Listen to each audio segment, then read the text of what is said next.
So how do we actually build solutions from the bottom up for society? Welcome to Building Better Worlds. Our mission here is simple: to explore how the innovations of Web3 can deliver on its potential to build a sustainable, more equitable world. Today we're excited to have Katrina Donaghy all the way from Brisbane, Australia, to tell her story of how she got into blockchain. Hi Katrina, how you doing? Hi everyone, nice to be here. Nice to meet you. So let's start with, from what I've read about you, you started out working in government, city governments, regional governments. How did you transition from going from that kind of work into blockchain? Oh, look, I get asked a lot of that. They go, but aren't you a technology? Aren't you a techie person, Katrina? I go, yes and no. So how I started was I worked in government. Yes, you are right. Worked in state government, local government, utilities, and all that sort of stuff. But what I was always perplexed about was the complexity of not being able to share data. I saw a lot of waste, I guess, around taxpayers' money, whereby we were trying to do change, build better solutions, all that sort of stuff for customers and citizens. But it always got frustrated for me because I could never share the data of what I was producing with another government department for them to actually take that data and build knowledge and build better services. So it's always about serendipity as well. It's about where you are, what are you doing, where your level of curiosity was. And so it wasn't until 2015, I know this is strange, but I started, because I'm from Australia, but I started to see information in our papers about Craig Wright. Now, if your listeners don't know who Craig Wright is, go do a Google search. But Craig Wright eventually came out and claimed that he was Satoshi Nakamoto. But back then, the Australian Taxation Office was chasing Craig over Bitcoin. And I got curious. I was like, what's this Bitcoin thing? And then I was in my children's library and I found a book about Bitcoin. And this is really strange because it's Suburban Library, 2015. And when you see something like that, you pick it up and you read it. And that's when everything started to change for me. It was like an eye-opening moment for you. Oh, look, I think it was because I came from a world where we were taught about monetary systems and things like that. But when I read that book about Bitcoin, it actually started to talk to me about how I could solve problems around data, how I could start to solve problems around transparency, and how I could actually start to solve problems around trust. And that's when I became extremely curious. And as we say in our world, we go down the rabbit hole. And where I went to first was Twitter. I wanted to know who was talking about this. And I went to YouTube and I started to find people who were really speaking about this technology, but this was 2015. So it wasn't about crypto back then. It was about what is this technology called blockchain and how it can actually start to reorganize the way we actually look at society and economies and how we start to share value. So I found leaders like Vinay Gupta and Primavera de Filippi, and I started to follow them. And they spoke to me because they were socioeconomics. They were sociologists and economists and cyberpunks. And that's when I went down the rabbit hole. Oh, nice. So it really was more of the part that you could solve problems with what you're passionate about and the skills that you have on a bigger scale than you would just doing what you were doing. That's right. And so for your listeners and for your watchers, I did humanities at my university. So I studied politics and political theory and society and things like that. So I get asked a lot is, how do you actually go from that to technology? And I've always said, and you can find lots of me talking about this, is that technology is an enabler. And we as humans cannot be overruled by technology. We're the ones who are to guide where technology goes. So we actually improve the way we live as a society. So blockchain technology is a governance technology. It's not like a drone. It's not like a widget. It's a governance technology whereby it starts to replace institutional infrastructure on how we can then reorganize the way we work as society to share value with each other in peer-to-peer arrangements that are decentralized. Awesome. So you go down the rabbit hole, you dig deep into this, you love it. And so in 2016, you co-found a company, Civic Ledger. Yes. So again, serendipity. And again, this is what I like to talk to people about is like when they say, oh, how do you get into this industry and where do I start? And this is one of the first things that you have to do is that you have to open yourself up to curiosity. So I went to a meetup like everybody should. They're free, they're everywhere. Go to a meetup, if you're curious. And so I did. So after a couple of other serendipitous moments, I joined the Bitcoin Brisbane Meetup, which had been going since 2013. And I met a guy called Lucas Cullen. Those people in Australia know who Lucas is. And Lucas and I got on really well. And I took him to lunch the next day. He made me pay for it because that's Lucas's style. And then we started to trust each other. And then he showed me that he'd been working on a digital asset on Bitcoin, blockchain, using colored coin, where he actually tokenized a fishing permit. And he showed me this. And because I came from government, I had some people that I knew. And he said, oh, do you think we can do anything with this? So it was a tokenized fishing permit in a wallet using the Bitcoin. Who would have thought? Right. Who would have thought? This was 2016. And then I was able to get us into some people in front of Queensland government. And before we got to that meeting, we worked on a front end on a HTML page. I had to do it. It was hilarious. And what we actually did is that we actually created the ability to, if you downloaded the Kaloo wallet, we could actually send a tokenized, and yes, an NFT, people, way back then, from the browser to the digital wallet through the Bitcoin testnet, and show that actually had landed to the right person. And we presented that to government, and they took us on for a contract for 6 weeks. Crazy, before we even founded the company. And we did a proof of concept. So we were very interested on government issued assets that are extremely valuable when they're assigned to you as a citizen, whereby it empowers you to do something, but it's a social contract between you and government. Under regulation. So was your government readily acceptable to this new technology and this new way of thinking, or were there friction? Well, they were at the time, because you got to remember, 2016 was very different back then. There was a level of curiosity, because this is before ICOs and crypto winters and bull runs.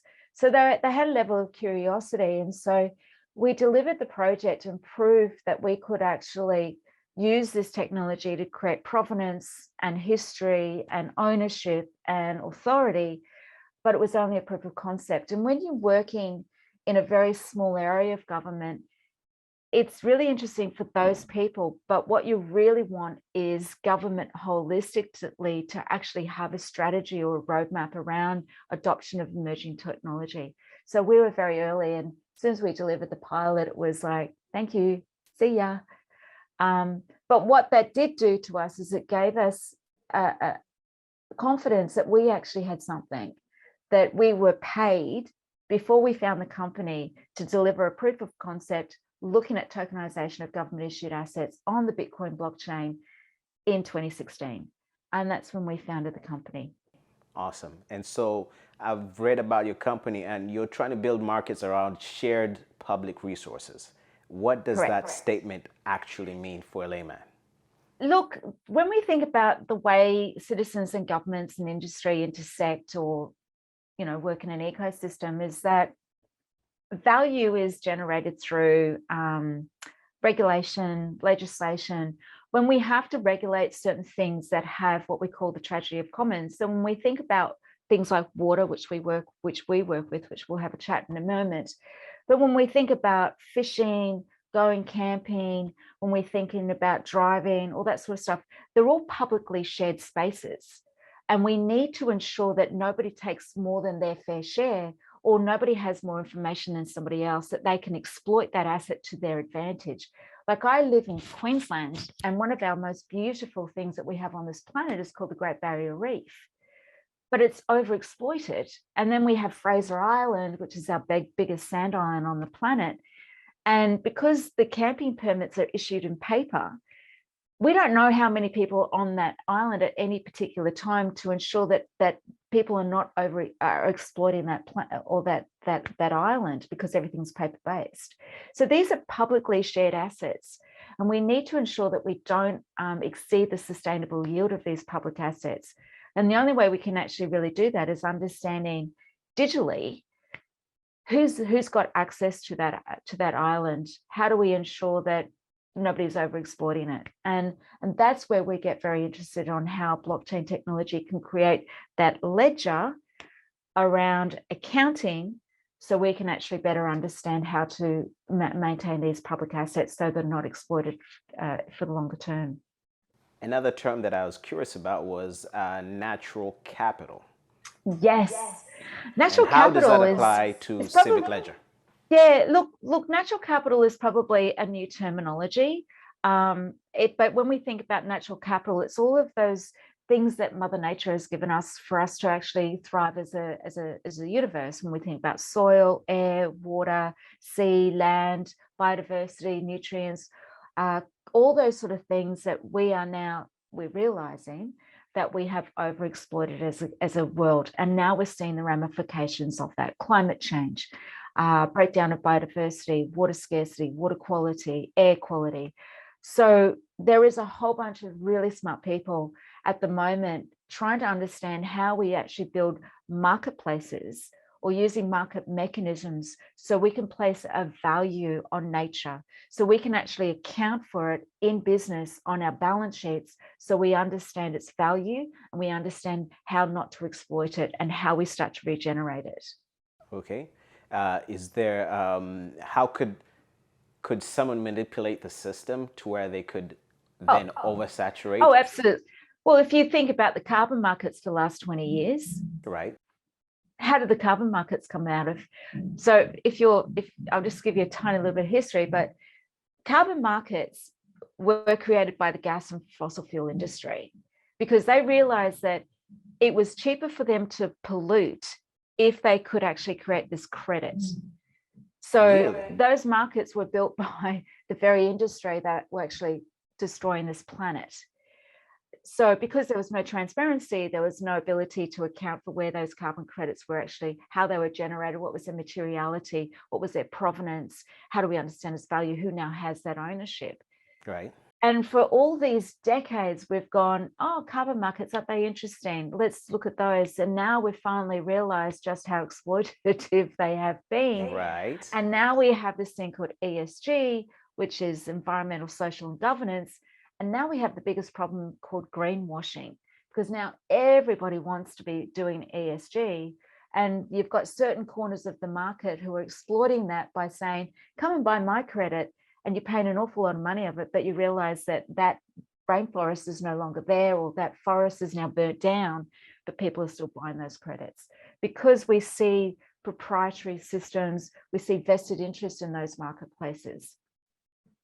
What's the solution? Is there a simple solution? Look, it's a shared, as we always say, it's a shared problem needing a shared solution. Not one entity on this planet is going to solve this problem around nature-based climate change, carbon markets, ESG. It's a shared problem with a shared solution. So this is where this technology comes really interesting. And I know you probably want to get into this conversation, but when we look at the technology that we work with, the blockchain infrastructure or the blockchain, whether you're talking about Ethereum, Bitcoin, EOS, Cardano, all the different blockchains that now exist in the world, they're like browsers. You know, we're going to have a browser war at some point. Right. I think we're already having one. So when, Yahoo came out, where's Yahoo now? Where's AOL? You know, they don't exist anymore. We've got Google and Chrome. But blockchain technology allows us to have an infrastructure or a ledger that nobody has a vested interest in. Not one entity owns it. It's owned by all the participants in the market. And that's the difference. That's the game changer, is that we have this technology that is not owned by IBM or Microsoft or the big fossil fuel companies. It's a shared ledger where we actually put shared information in that has radical transparency. But what we also have to do is, how do we use this technology? And that is, I think that's where we're sitting now. as an industry, because we've seen over the years people coming out and go, I want to do energy peer-to-peer trading. And you kind of go, how's that going? We've got a lot of ideas about how to use, what we want to use this technology for, but it's a very specific utility. And I think that's the conversation we're having now, is where do we actually use this technology and why would we? All right. So if we're having that discussion all across the world, where do you see it going within the next few years? Where do you see this whole technology going the next few years? Let's say 5 years. Yeah, look, it's a very interesting, because I mean, we've been doing this for 6 years. And if I was to say to you what I've seen in the last 6 years, I feel like I've been in this industry for 30 years.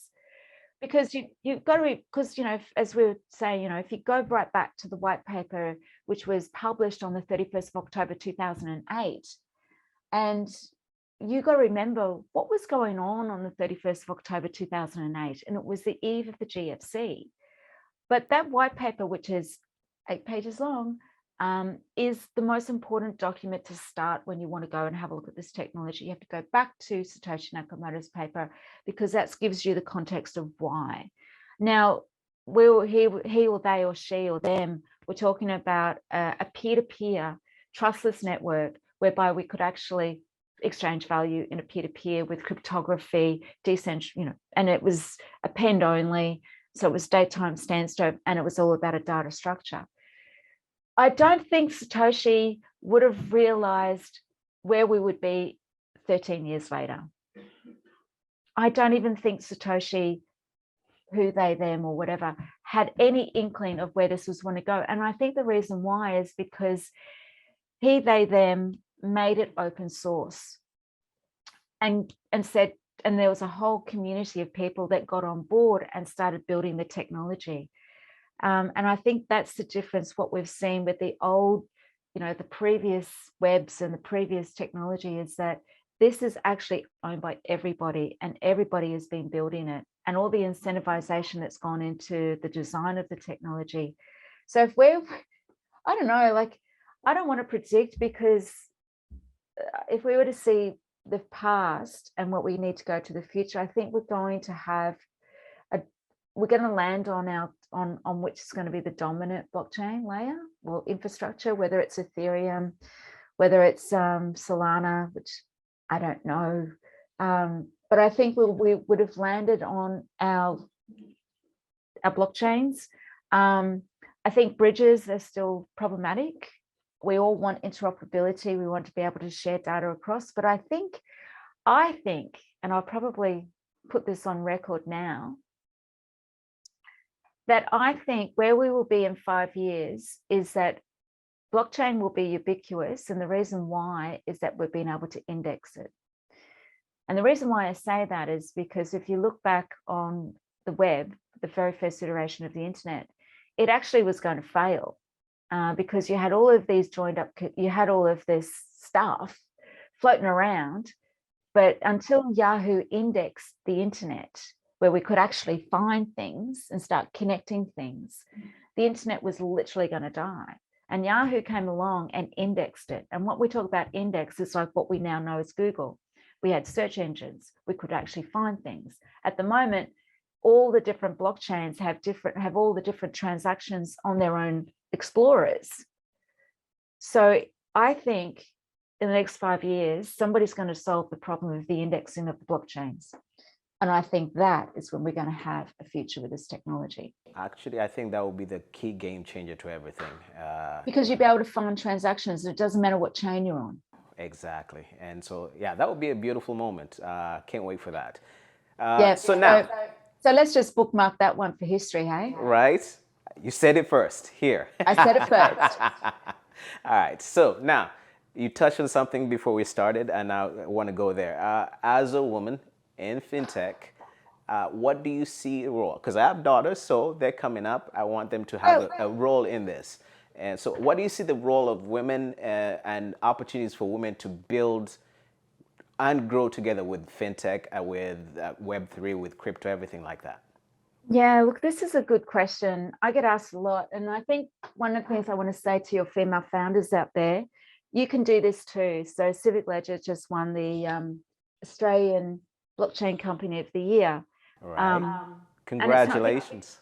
And the reason why we did is, yeah, okay, yeah, I am the CEO of Civic Ledger, but I don't see that as a reason for us building, getting this acknowledgement. It's all because of what problem we're solving and how we're solving it, and our approach to solving that problem. But to go back to your question, I get asked a lot about this. I get told, but there aren't enough women in blockchain. And I go, and I don't want to swear, but I will. And I go, bullshit.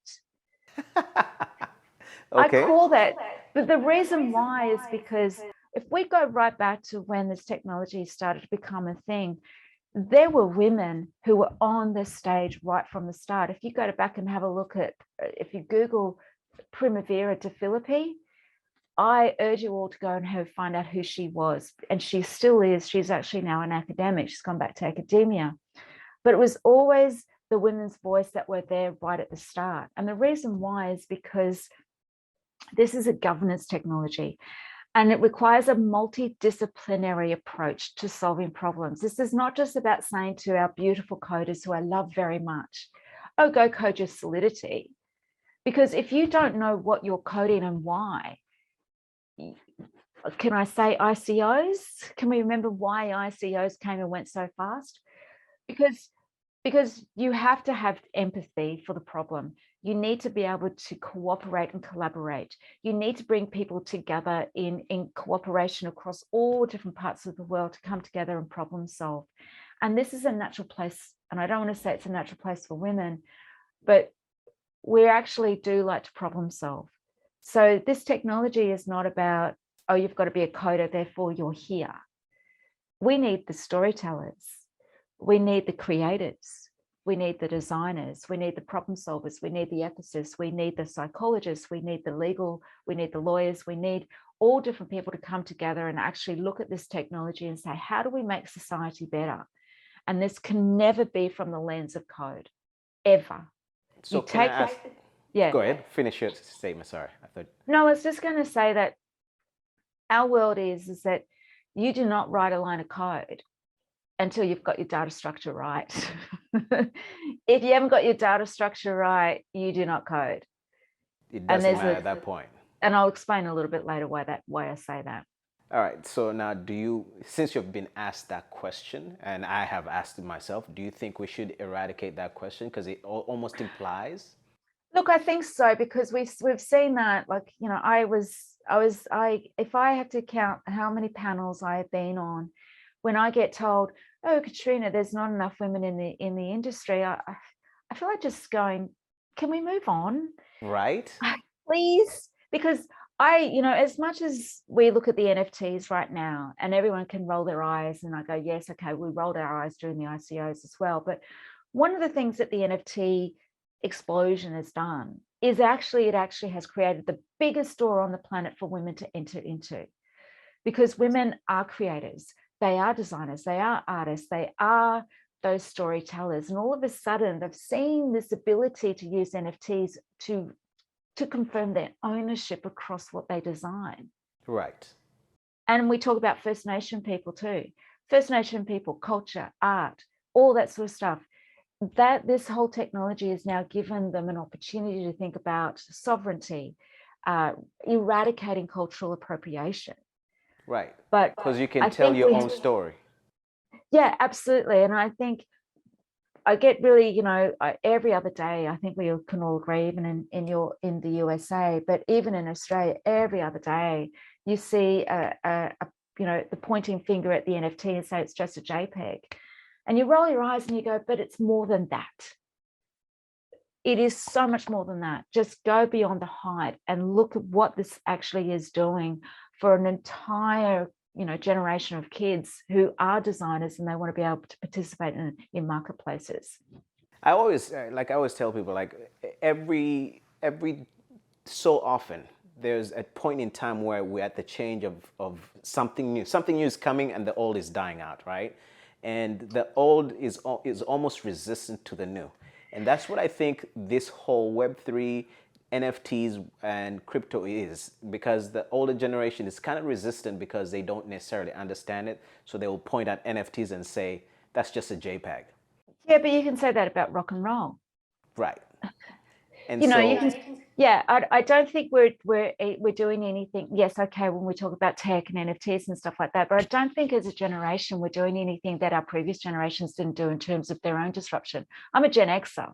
right. I don't know if I was around at the birth of the internet. I was born around the birth of the email and the mobile phone and the computers and Right. PCs and all that sort of stuff. And that generation did their disruption. The previous generation did disruption. The previous generation did disruption. If you go back to the 1920s with the ability around art and literature and all of the culture that was brought to us through the previous people who were generations who were curious, who were revolutionaries, who were actually protagonists in polemics. With every generation has that, and I don't want us to be sitting here in the in 2022 and go, aren't we clever as a generation? Look what we've Right. done. It's like the whole Ethereum is built on the Alan Turing Turing principle. Right.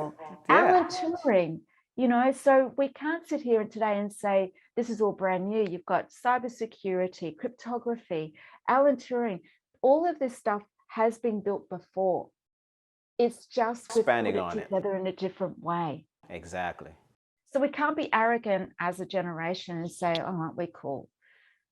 No, we can't. We've got to recognize history and recognize people behind us who have actually allowed us to now stand on their shoulders. Exactly.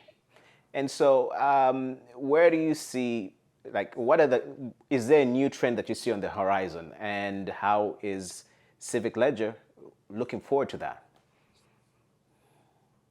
I think, oh, that's such a big question. I think we're fine. I think, we could put the word out there. And, I know the reason why we're talking about this today is around the whole Web3 thing, because Web3 is now the new cool word to say. But let's break it down to what it actually truly is. When we look at Web 1, we look at Web 2, we look at Web 3. Web 3 is a number of new things that have been built up over time. And the fundamental of self-sovereign identity, that's been on the cards for decades. How do we actually, have self-sovereign identity, zero knowledge proofs? But I think what we are at that inflection point is where we can now, through the white paper that was blessed to the world in 2008, is that we could finally solve the problem of real world assets being digitized. And when they're digitized, one of the things that we couldn't solve all those years ago was their double spend and ownership and provenance and history and peer-to-peer. And I think now we finally, 13 years later, we've kind of finally got what that actually means. So if we want to talk about Web3 and real world assets, we digitize water. Water is an interesting thing because it has great characteristics. It has provenance, it has authority, it has ownership, it has a volume, it has a date stamp and a time stamp, and it has a location and place. We're able to look at water and actually digitize it and, dare I say, tokenize it. And then we can actually then apply accounting methodologies, so we can actually account for the water we have and the water we use and the water we are sharing. But then we actually put that on a ledger so we can hold the accounting of how much water is in the system, so we don't actually exceed the sustainable yield. But we're also able to prove irrefutable ownership across those assets, so nobody's taking what they're not allowed to take. And I think we're starting to realize that all those years ago when we were given that, we're starting to understand how to actually use it. So I think that for us is great for us, because we could see that quite a long time ago, and it's almost like the world and us have caught up, and we're now starting to not get those funny looks anymore, which we got for years. We've got a lot of doors slammed at us. We got told a lot. Yeah, and I think, and you could talk to any company. It doesn't matter if it's an AI company or a drone company or a company that's trying to solve problems, that's looking through the lens of tech. We're not unique in this regard. Every startup has been told that they're crazy. It's always but the about crazy people make the world go round. They make the world better. So Well, look at, Steve Jobs told he was, Exactly. was crazy. Alan Turing was prosecuted because of, he was told he was crazy too, until he was able to help solve, shorten World War II. But we've all got the crazy kids, but it's the crazy kids that we actually need more of. And we talked about our kids, and, we want our children to be curious. Yeah, we We need want our, uncommon solutions. that's right, but they have to be solved together. Exactly. We can't hold one company up and say, hey, you go solve that problem. Right. So now, being from Africa, how does this translate? Because the question for me becomes, there's somebody like in Australia, the native tribes there. How does this solve their problem? How does it relate to them, knowing that they don't have the access as we do? Oh, great question. God, you're asking me great questions. This is really at the heart of natural resources and natural capital, because the first custodians and the first entrepreneurs and the first stewardship of this planet was our First Nations. I'm originally from New Zealand, and you could say Māoris, which is Maori, the custodians of New Zealand from Polynesia. Australia is Indigenous, our amazing First Nation, Aboriginal and Torres Strait Islanders. You've got the Native Americans. You've got all across our planet. We've got a history of our first custodians, and they know how to treat our land. Like when we had our bushfires in Australia, which we all remember, we are finally, as a country, listening to our First Nation people around fire management. Finally, because they are our first scientists, they are our first entrepreneurs, they are our first landholders and agriculturists, and we're finally actually recognizing their voices is critical for us to solve problems going forward. So when we look at water, all across the planet, our First Nations have been disenfranchised from water, because all the legal instruments that we've built up over time have excluded them from access, excluding them from rights. So in Australia, the work we're doing up in Northern Australia, and when we talk about the second layer of governance, is about how do we recognise cultural value? How do we understand, how do we agree on economic value for Indigenous Australians? Cultural value to water is everything, because it actually links to their identity. So how do we build markets of the future that are built from the bottom up, that recognise these rights when the legal instruments don't? And that's what I get excited about this technology, because we're able to introduce the second layer of governance, which is about agreement on how we share value with each other, and how do we put those governance into our technology language so we can all agree. And if somebody's doing the wrong thing, we can see it. So that's what I get excited about. That's one of our core principles for being, is to work collaboratively and in cohesion with the custodians of the land to which we walk in Australia. Awesome. I love it. So now, if you had $1 million to invest right now, $1 million, pounds, $1 million, and you needed to invest it today, where would you make your bet? Where would I make my bet? Well, it's not the crypto market. No, I was going to say the market's on sale at the moment. It doesn't have to be a market. It could be a technology or a solution or something. Discount. Look, if I was to invest $1 million, I would invest it, and this is a little bit crazy, it's going to be a bit polemic.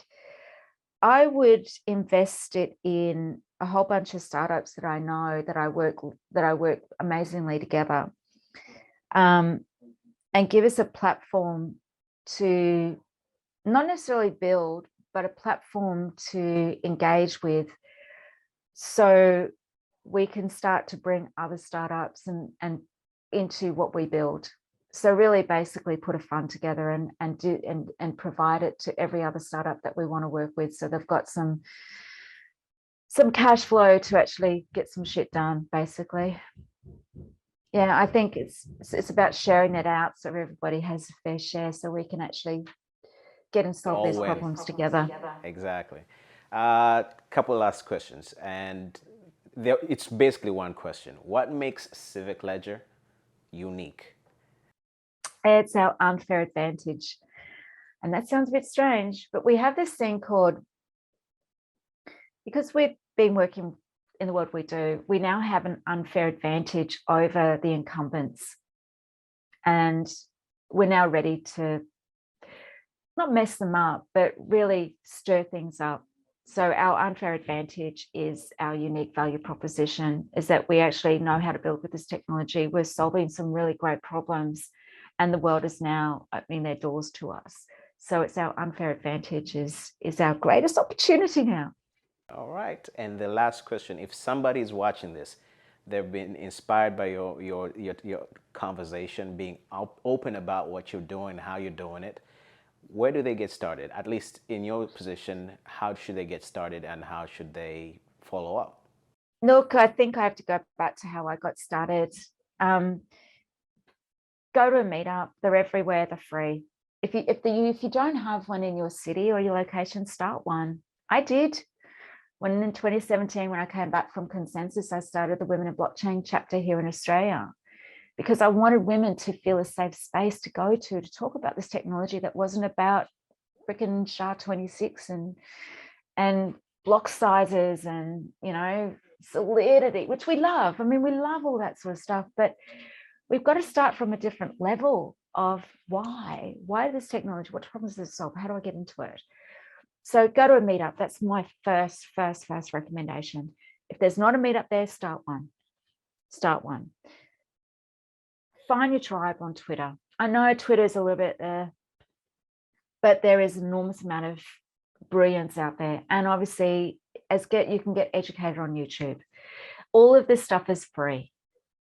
So don't feel that you can't do this and wait for somebody to give you permission to walk through that door. If you're curious, you've got all these different free access. You've got podcasts, you've got this, but also find somebody who you want as a mentor, someone who you really think is going to be someone to help you, and don't be afraid to reach out to them, because we love it. Like, I get asked a lot, I've got PhD students from all around the world ringing me up and talking to me about the PhD work that they're doing around water and blockchain. And don't feel afraid to ask somebody to say, hey, I really love your work. Can I have 15 minutes to talk about where I should go with my career? Because we're all about uplift. We want more and more people who have great minds, multidisciplinary level curiosity to be part of this journey. So yeah, that's my advice. Well, Katrina, thank you so much for taking out your moment in your morning, and coming on with us and chatting with me. And it's been an absolute pleasure. I just want to say thank you and have a great day. We'll talk to you soon. Thank you, and thank you so much for having me today. And yeah, happy to follow up questions from your listeners. And I'm on LinkedIn. You can find me. It's pretty easy, and I'm also on Twitter. Have a good day. Bye. Thank you. Bye.